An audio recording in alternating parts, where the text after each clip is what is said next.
All right. So today we are going to do some estimating with products. And again, we were estimating sums before. And estimating sums was estimating with addition. Estimating products is with multiplication. Luckily for you guys, it's exactly the same process, but it's just a different function. So it really is the same idea of finding a friendly number, rounding, and then this time we're just going to be multiplying instead of adding. So I want to hear from one of you guys, why do sometimes we round numbers? Why do you think we round numbers? I think we round numbers so that it's a little bit easier to add. Yeah. And then we can give them a guesstimate without taking as long. So a good example of this is when you're an adult, or even now as a kid, you should give this a try with your parents. You go to the grocery store and you're like, all right, like how much am I going to be spending? And I do this all the time. I'm like, the can of beans is, I don't know, 87 cents. So it's about $1. Or a box of pasta is like $2.97. Okay, it's about $3. So in my head, I kind of run through, I'm like, all right, $1 plus $3 plus that ice cream I have to have is about $5. And then you can kind of get close. It would take way too long if you're sitting there going, okay, so 87 cents plus $2.97 plus $4.56. Like, so you just kind of get close. You can do this with a lot of different things. Sometimes I do this in my car looking at my gas mileage. If I'm like, ooh, I need to go fill up on gas, I have about 30 miles left. So there's a lot of times in your life that you're going to end up having to get just kind of close. And this is really good practice for you. So rounding is a really good skill to have. So I'm going to put a number on here. We're going to just start easy here. So let's start with 68. Which number tells us which way to round? The 8.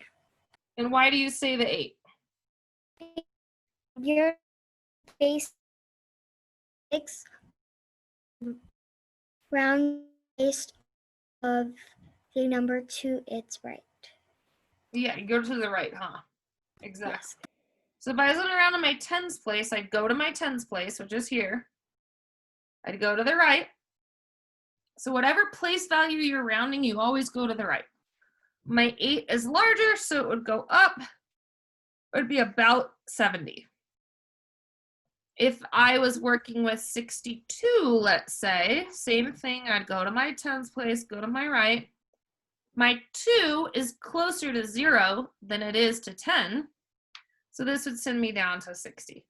So same process. We're going to do the same thing, you guys, but we're going to do it with double-digit multiplication. So I want to show you this. Anderson, you're not recording. I am. You are? It doesn't seem like it. I won't say it for you guys. It's just for me. All right. So I'm going to cover this up. I am going to give you guys the same idea here, but I want to do it with our area model. So I'm going to give you a problem. We're going to work with 68 again. 4 times 68. If I was to give you 4 times 68 and ask you to get close with a multiplication problem, what would you round it to? You'd round 68 to 70. Yeah, so I'd say to get close, I could do 4 times 70, right? And I know that 68 is close to 70, much easier. So if I was going to do this with an area model, you'll notice how much easier it is. 4 times 68. I want to hear from someone else. Maybe Micah. Micah, could you walk us through how we would multiply this using the area model? You would multiply it. And where would I start? You would start at the 4. And what would I multiply that one by? 60. Yep. So 4 times 60. I know that 4 times 6 is 24. Add my 0, I'm at 240. Cool. Now what do I do now, Micah?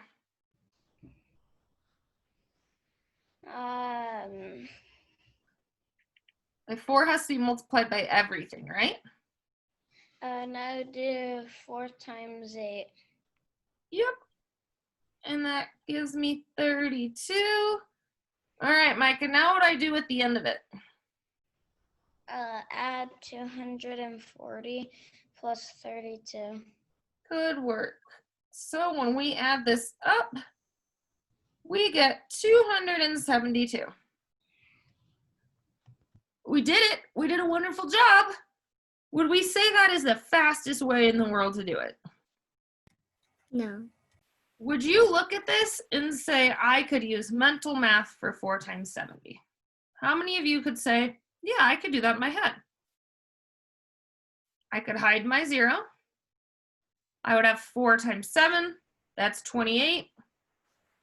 Yeah, I'd probably be able to do mental math for that. Yeah. So you guys see, we get close. Again, our estimating always gets us close, and it's much faster. Our answers were within 8 of each other. So that's really close. So if I was like, I need to buy, let's say I'm having a party, and I need to buy cups for everybody, and they're $4 a cup. I have 68 people coming. If I'm going to go to the store, I'd say I need about 70 cups, $4 a cup. I'm going to spend about $280. About. So that way you can get about, you're close, it's quick. And then it's still, you can always go back and double check with your area model. It's a good way to check and just kind of get close, right? So we're going to do a new one here. I'm going to leave this here. Make sure everyone has this written down, and I'm going to just erase it in just a minute.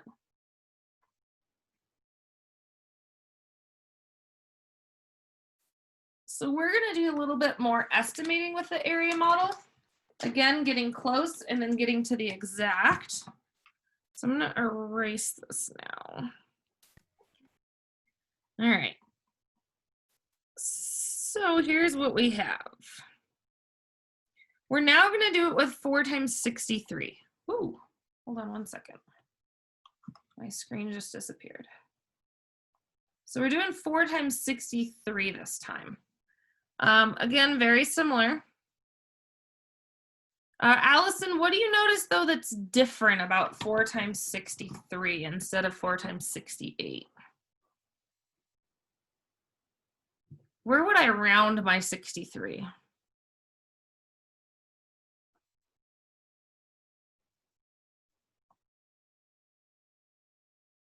I don't know if you're with me. You would round your 63 to 50. To 50, or look at your tens place. What's in your tens place? You got a 6 here. You go to the right. You're right. 3 rounds it down, but it would just be rounded to 60. So I'm gonna make a super quick area model, and look how easy this is. 4 times 60. I have no 1s, right? So that's it. That's my whole area model. If I don't have any 1s, I don't have to split it up. It's done. So this mental math is going to get me there a whole lot quicker. Who can help me out with 4 times 60? I can. Great. Faith, what is 4 times 60? 4 times 60. So what I do is I'd cover up the 0. Uh-huh. And I do 4 times 6, which is 24, and then add back that 0, so 240. Done. Look how quick that is. And guys, you'll notice as our numbers get bigger, you can always pull out the simple fact from it. So you can always cover it up, go back to the basic fact that you already know, and then bring your back. So it would be the same way if you did 4 times 600. Be the same exact thing. you'd hide your zeros. It's still 4 times 6, which is 24. Bring 2 zeros back. Next one over, 4 times 6,000. Same thing, I still am working with 24, but this time I have 3 zeros. The reason it works like this is every time we're multiplying it by one more power of 10, which sends it over one more place value. So multiply it by a power of 10, it goes one place value over. We had one on our quiz the other day. It was like, how is the 5 in 50 different than the 5 in 500?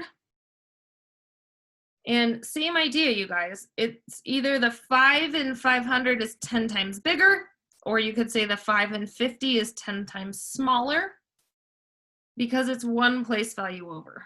So you're just multiplying it by another power of 10. Same with on these, it just sends it over. My 24 gets a 0 on the end, it becomes a 2400. Gets another 0 on the end, it becomes a 24,000. So I'm now, what I decided with my really quick mental math, 4 times 60 was 240. Now, if I want to turn my array or my area model into 63, look at this cool trick. I could just add a 3 to the end. How about that? My 60 turned into a 63. It's that simple. There's my 10s, there's my 1s. Now I can solve for the exact. So today you're going to do a lot of this where you estimate with a single area model and then you bring back your 1s to get your exact. Oh. So now, Sophie, I did my 4 times 60. I estimated I got 240. Now I want to do my exact. I brought my 1s place in. Now I want to do 4 times 3. What would I get there?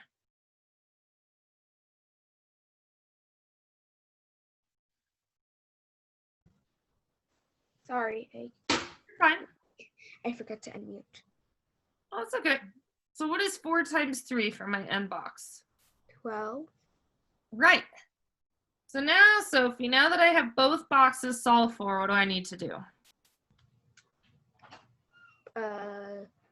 240 plus 12. Yes, ma'am. Add your 10s and your 1s. Perfect. Look at that. I now have 252.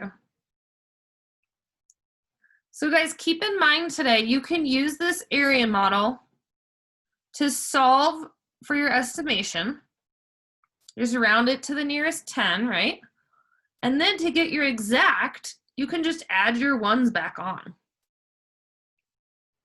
And you'll notice our estimation was close. I mean, close enough, right? I mean, we're like, an estimation is not perfect.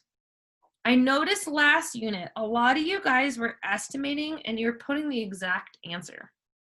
The estimation is not the exact answer. The estimation is just getting close. I don't want to need the exact answer. So I'm going to give you guys one really quick on your own. Let's practice, okay? So I'm going to give you the equation. I want you to estimate and then solve. So let's start with, I'll start with an easy one. 3 times 52. Estimate and then solve. I'll give you just a minute or two to do this.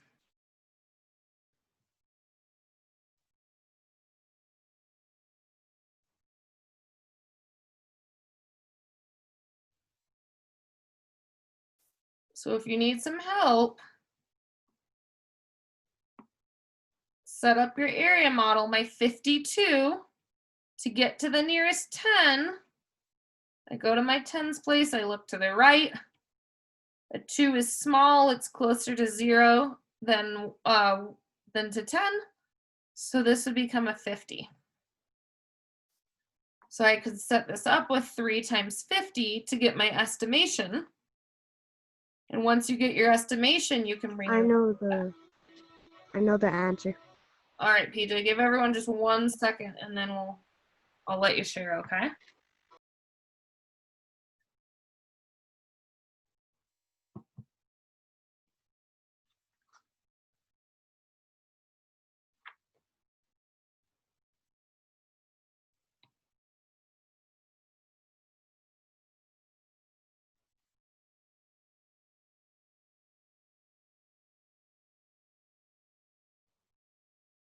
All right, PJ, walk us through it. How did you estimate?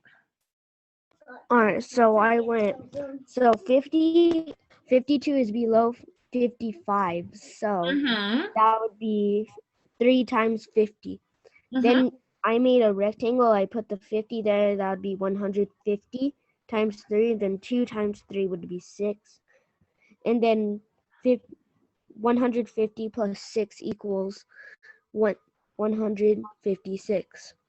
So you're saying your estimate, you did just 3 times 50, right? Yeah, So your estimate's 150. Really easy, really simple. And then you said you brought your ones back. Is that what you said? yeah, And how many ones do you have? 2. 2. Yeah, and then you did 3 times 2 equals 6, like you just said. Right.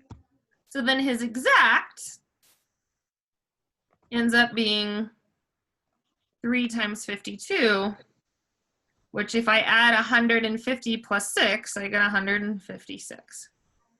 So you guys see how the area model, you can use it for both the estimation and the exact.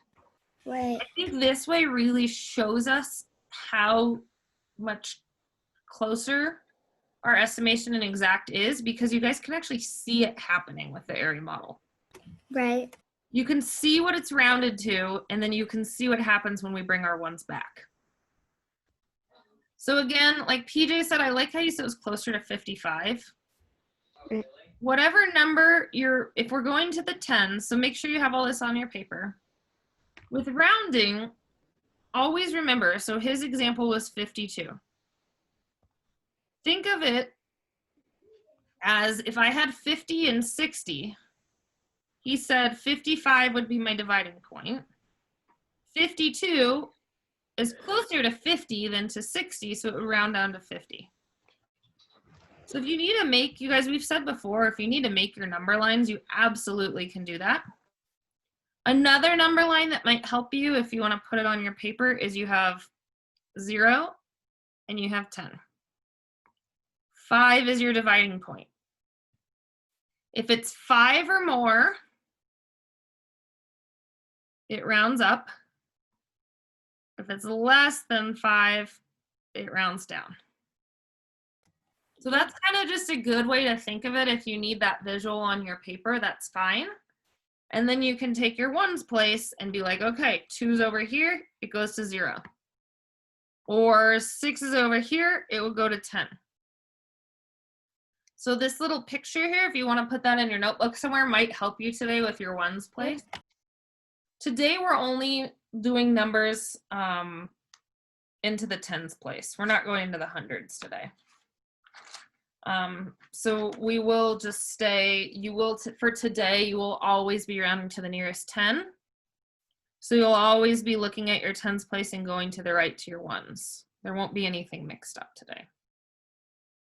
So as you go through this today, I really want you thinking, using my area model for my estimate, which is just my tens place, right? And then adding back my ones place to get my exact. So you're always going to be rounding to the nearest tens to get your estimate, and then your exact, you bring back those ones.